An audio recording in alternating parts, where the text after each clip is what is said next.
खुलुमबाय बड'लेण्ड साबथि थिनायलं थंखौ बयखौबो बरायबाय। दिनैनि फार्स्ट साबथेटानो जाहैबाय कार्बि आंलंआव सानै लाइमोननि गोथै सह बोखांदों। मैया समबारखालि कार्बि आंलं जिल्लायाव गोमानानै थानाय सानै लाइमोननि गोथै देहाखौ बोखांदों। बे सानै लाइमोनखौ गलाघाट जिल्लानि थागिबि बिबाकर नेक आरो सुदीप बाची होनना सिनायथिनाय जादों।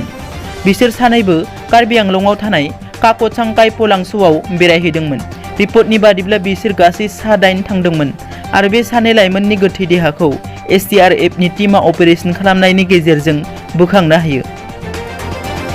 नैथियाव दङ इउपिपिएल दोलोआ गंफ्रोमबो थानायाव पृथ्वीराज नारायण देबमिट्सनि हेंथायै गसर थिसननो साखाफारा। दोलोनि आयेन आब्रुथिखौ सिफायनायनि थाखाय बावैसो सान सिगां इउपिपिएल दोलोनिफ्राय एरख'जानायनि उनाव खौरां बिजोङाव पृथ्वीराज नारायण देबमिट्सआ बेले बेजे बाथ्रा बुंनाय आरो इउपिपिएल दोलोनि दैदेनगिरिफोरखौ जिन्ना आरो मिर्जापुरफोरजों रुजुनायखौ इउपिपिएल दोलोनि माइनरिटी हारिनि सोद्रोमाफोरा गोख्रों रावजों सोंखारियो। राजखान्थिनि मुङाव बर' मुस्लिमनि गेजेराव दाङाबाजि लाबोनाय थांखि लादों होननानै गोख्रों रावजों सोंखारियो। क'क्राझाराव खुंफुंनाय मोनसे खौरांगिरि मेलाव मिरु इउपिपिएल दोलोनि लेङाइ आफादगिरि माइनुल हकआ बुङो दि पृथ्वीराज नारायण देबमिट्सआ सासे फाग्ला मानसि आरो सुकुर आली बादि बखिला बायग्रा सुबुं। थामथियाव दङ उत्तराखंडनि बीजेपी एमएलए महेश नेगीनि बेरेखा जिनाहारिनि चार्ज होदों। उत्तराखंड देरहाटनि बीजेपी एमएलए महेश नेगीनि बेरेखा आइजोनि सायाव जिनाहारि खालामनायनि सायाव पुलिस थानायाव गसर थिसननाय जादों। पुलिस नायगिरिगिरि श्वेता सुबिया फोरमायो दि महेश नेगीनि बेरेखा नेहरू कल'नि पुलिस थानायाव सेक्सन 376 आरो 506 आईपीसी धारानि जहै गसर लानाय जादों। गुबुन फारसे बीजेपी एमएलए महेश नेगीआ बुङो दि बेखौ असनमान खालामनो थाखाय बेरेखा कंग्रेसनि मावथिफोरा बे नंखाय दायखौ दैखांदों। ब्रैथियाव दङ बारग' बिएलटिनि सोद्रोमाफोरनि खौरांगिरि मेल। एनडिपिनि गायसनगिरि आफादगिरि रन्जन दैमारिखौ बिटिसिनि बारग' गाहाय मावफुं सोद्रोमा हाग्रामा महिलारि एमपि बिस्वजित दैमारि आरो मन्त्रि चन्दन ब्रह्म बिथांमोनहा जुबथेसालियाव सुनानै दोनदों। बे बाथ्राखौ अदालगुरि जिल्लानि बारग' बिएलटिनि सोद्रोमाफोरा खौरांगिरि मेलनि गेजेरजों बुंथिनानै होयो।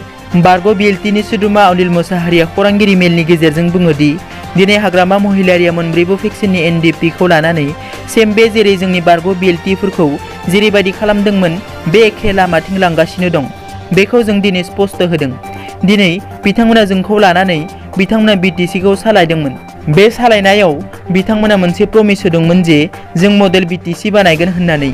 दिनै बिथांमोनखौ जों नुनो मोनदों मडेल बिटिसि जायाखै, जे बिथांमोना गाव गावनि न'खौसो मडेल खालामना लादों।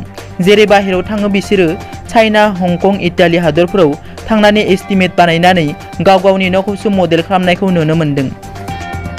बाथियाव दङ चीन, इउएसए आरो रुसनि उनाव भारतआबो हाइपारसनिक मिसाइल क्लाबाव हाबबाय।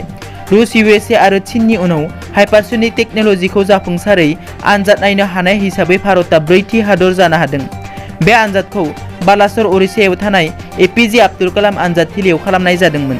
बे टेक्न'लजि मिसाइलनि खारनायखौ सोदोबनिख्रुइ 6 खेब बारा गोसायै थांनो हानाय खालामनो हागोन। डिफेन्स रिसार्च एन्ड डेभेलपमेन्ट अर्गानाइजेशनआ बे हाइपारसनिक टेस्ट डेमनस्ट्रेटर भेहिकलखौ आनजाद खालामना नायदोंमोन। दिनैनि रादाबा एसेनोसै।